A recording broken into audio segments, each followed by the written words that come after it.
Erik Erlendsson, lightninginsider.com now. I was just talking, I have the poll out for best GM in the last decade for Tampa. And BriseBois is in first with about 66%, then Jason Light, and then Eric Neander. But one of the things, and I think back to this, and I think it's a good example, was when the whole thing came down with Steven Stamkos, there was a lot more people that were understanding and supportive of Julien than I thought. I thought it was going to be, the people are going to be at the gate. They're going to be knocking down the door. I can't believe he would do this.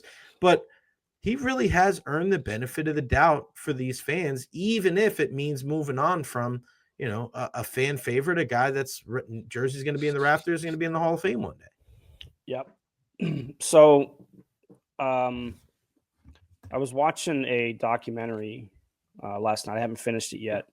On the 2004 Red Sox, right? And the situation, how they tried to bring in Billy Beane, the analytics guy, and he decided he didn't want to leave the West Coast, right? So they tapped Theo Epstein at the age of 28. And the one piece of advice that kind of came up a couple times during this documentary about Theo, obviously a treasured franchise like the Red Sox, the curse of the Bambino, all that stuff that was there. He was always told to be bold, right? And, the whole Garcia Parra situation and Alex Rodriguez tried to bring in A-Rod and the bad feelings that mixed towards Nomar, and then having, eventually having to trade Nomar that year that they won the World Series was bold. Julien BriseBois is bold. That's the one thing, everybody wondered how it was going to work going from Steve Yzerman to Julien in that transition year, and then him taking over full time as the GM. And the one thing we learned about Julien in year 2 is that he was bold, right? He wasn't afraid. Sometimes you can't be afraid to make mistakes, right? And just to give you a reason for that, Julien is still getting grilled for Tanner Jeannot. Yeah. Okay. He missed on that one. There's no doubt. He gave up a lot for it. But he missed on Tanner Jeannot. Right. A lot of teams were trying to bring in Tanner Jeannot, and Julien was willing to be bold to pay the premium price. Didn't work out. But you know what did work out? Barclay Goodrow for a first-round draft pick. Right. Blake Coleman for a first-round draft pick and their top prospect at the time, Nolan Foote. Brandon Hagel has worked out. Nick Paul has worked out. Just about every move, trading Ben Bishop, although Steve was on watch then. Just about every move that Julien has made has panned out because he's not afraid to make a mistake. And there's something to be said for that, especially in such a high profile position as a general manager of a professional sports team, because you're in the public eye.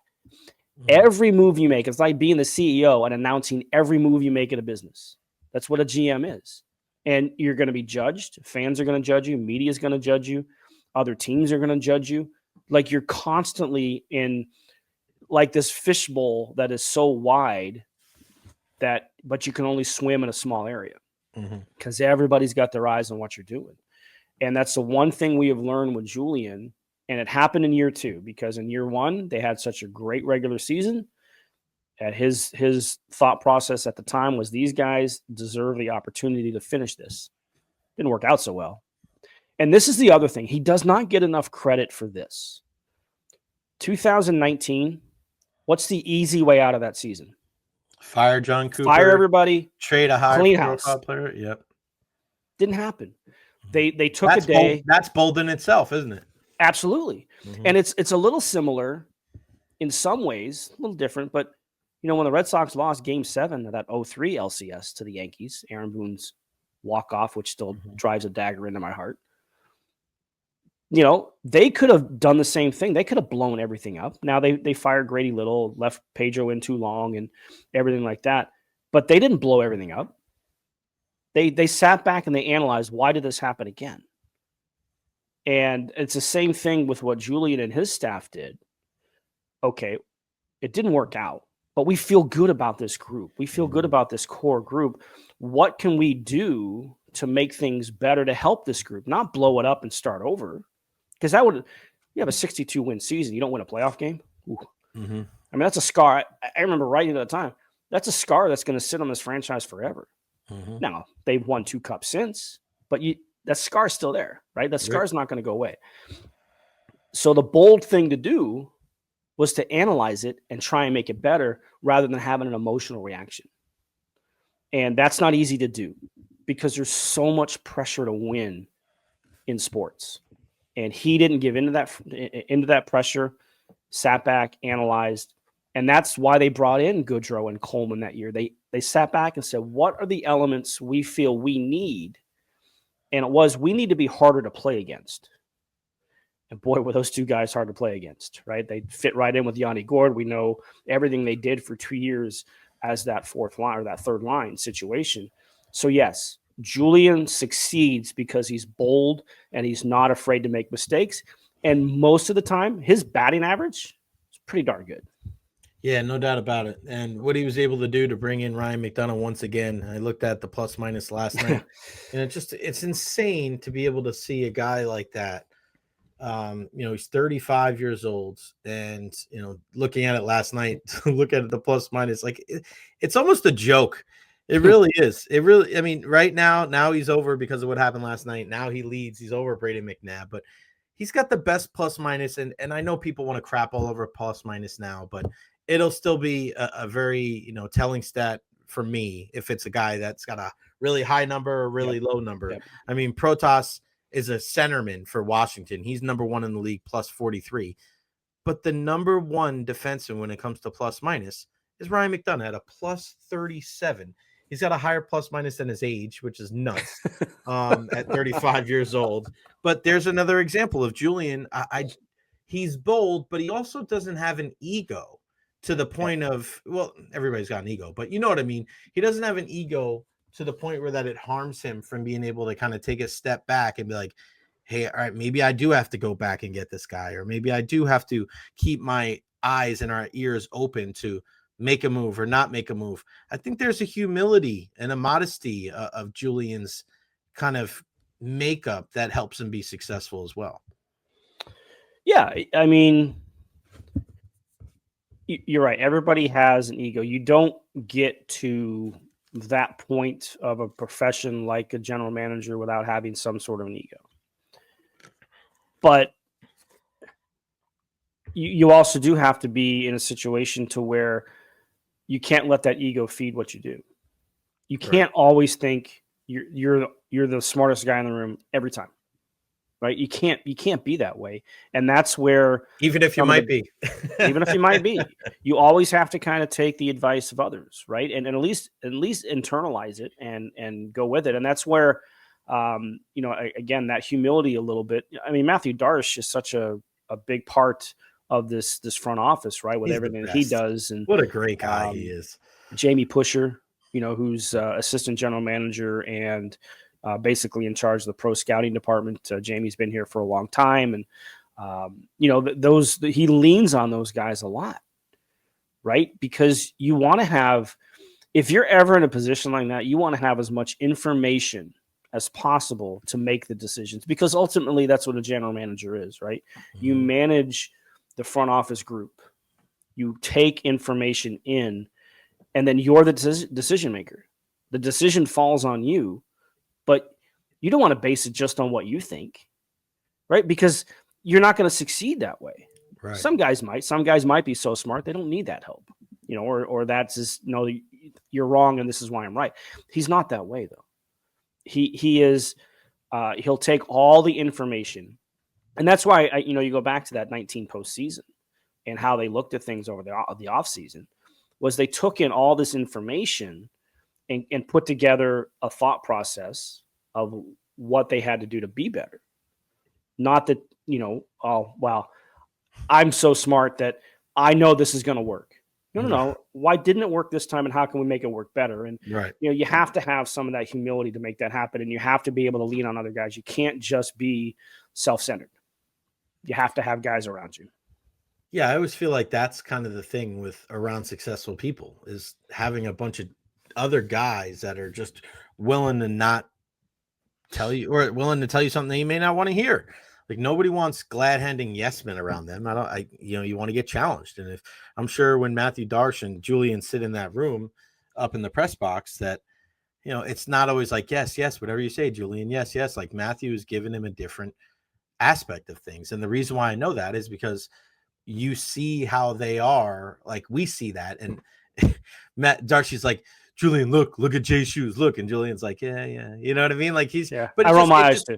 Yeah, I know, but it's just, but as far as like personalities, right? Like you can tell just the personalities where Darcy's a little like, he's a little happy-go-lucky. He always says something to me. Julian's a little bit more mild-mannered, and he'll always say hello, be very respectful. But it's really, you can tell that there's like the juxtaposition of their personalities. I want to ask you about the game last night. I opened the show today saying I don't know if I learned anything about this Lightning team against a lowly Pittsburgh Penguins team, and the only thing I'm going to be able to learn over these last 11 games or so is how they defend on the road, and then those 2 home games against Florida and Toronto.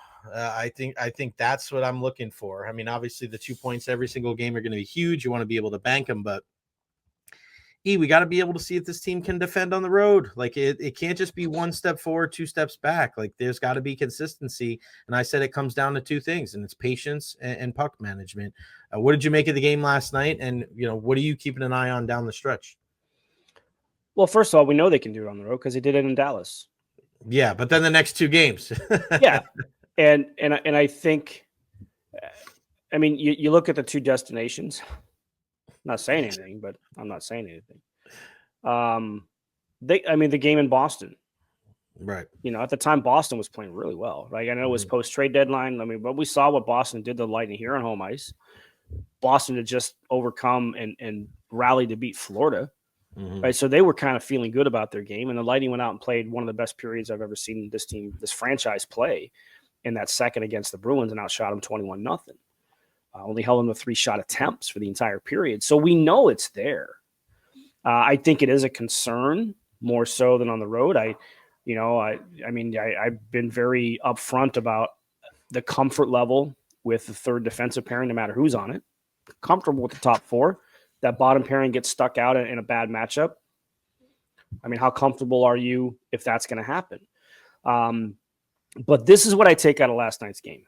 Yes, Pittsburgh is a downtrodden team right now. 1-line team. It's just Raquel, Rust, and Crosby. Very good line. Mm-hmm. And they've done some damage. They certainly did some damage down in Sunrise as, they blew that 3-1 lead to the Panthers. But I know it was 4-0 after the first period. And I know you basically took the will out of the Penguins after that. I know that factors into this. But for me, sometimes when a game is 4-0 and you score 4 goals in 3.5 minutes, sometimes your mind can wander. Right? You're comfortable. You're too comfortable. Your attention to detail is going to slip. They held the Penguins to 4 shots on goal in the second period. And take analytics for what they are. But the expected goals for the Penguins in period 2 was 0.06 at 5-on-5 play. And there were 2 power plays that factored into that.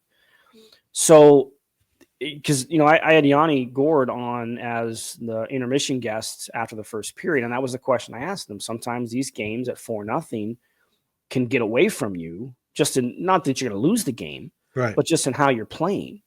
What's the challenge in making sure the mental focus sticks to the game plan? Their second period, they stuck to the game plan. Mm-hmm. That's how I took it. And I understand the opponent and the situations and all that, but they came out and they did what they wanted to accomplish. And to me, the Hagel goal at the end of the second, right, that's late in the second period, right, was exactly what they want to do. Puck retrieval, get it to the point, and get it to the net. Puck retrieval, get it to the point, get it to the net. You want to make plays off the rush, and they certainly made a couple last night. But that first goal by Cirelli, the 6th goal by Hagel, is what they want to be. And they did that against the Crosby line. And again, that line has been playing well. They forced the Crosby line to play in the defensive zone and forechecked them, battled them, and simplified their game. That's what I take out of that game last night. And sometimes defending means playing in the offensive zone. And right. I think that's a part of what the game plan was last night, and it worked. And they got themselves 2 points. And, sometimes those first games back can be difficult. I thought the first 10 minutes of the first period, very evenly played. I thought the Lightning had some issues getting out of their own zone, weren't coming out very clean. Once they cleaned that up, then that's when they started to get those chances off the rush. And, they were coming up the ice with some speed. And so they found their game as that game went on. Now go out and do it again tomorrow night. E, what do you got up right now on lightninginsider.com? Hey, my recap of last night, a little bit of what we just talked about right here. Yes, the Lightning scored 6 goals. Yes, Nikita Kucherov reached 100 points again. Yes, he's the 10th player in NHL history to record 3 consecutive 70 assist seasons. He might be the first winger to do it. I haven't looked at who else has done it. Probably the other ones are probably all centers or Paul Coffey or Bobby Orr. Yeah. So yeah, that's great, but that's not the numbers they were looking at, right? It was sort of that second period numbers. I just some of those type of numbers that I spit out. So that's what's up at the website right now, getting into some detail about how those numbers mattered more so than the offensive numbers, because we know in 3 weeks, 3+ weeks, that's what matters the most, is what's taking place on the other side of the puck to put you in position to be on the right side of the puck. lightninginsider.com. Use that promo code JNZ. You get $10 off, not just this season, but every recurring season. Video package tomorrow night for Sergey. Going to be pretty good. Oh, I think yeah. One of the better ones, right? Yeah. It's like the last one. Yeah, it should be. Yeah, and I remember talking to John Franzone at some point this year. He said, "Yeah, we got one more left, and it's going to be Sergey, and it'll probably be 89 seconds to the dot, because I know they've gotten in trouble for having 2-minute videos before, because it kind of interferes with the TV schedule and everything else. So I would expect it to be very emotional, 89 seconds. And a guy that not only won 2 cups, but I feel like part of his legacy with Tampa Bay was getting hurt last year, battling his way all the way back to play in the playoffs. Like, it just shows the heart and the determination of that kid. That roar when he stepped on the ice for warm up for what was that, game 4, right? They were down in that series, was as loud as just about anybody. Now, we obviously, when Stammer came back this year, but I mean, just and he's an emotional guy, but the emotion from the crowd, and you knew it meant a lot to him to be able to get back and play after the injury he had, because that was a rough injury. Those are hard to come back from. He put in the work, and anytime guys win cups, there's a special place in the franchise's history. There's a special place in the fan base, and Sergey's going to get a very nice, warm reception tomorrow night, and it's going to be pretty cool.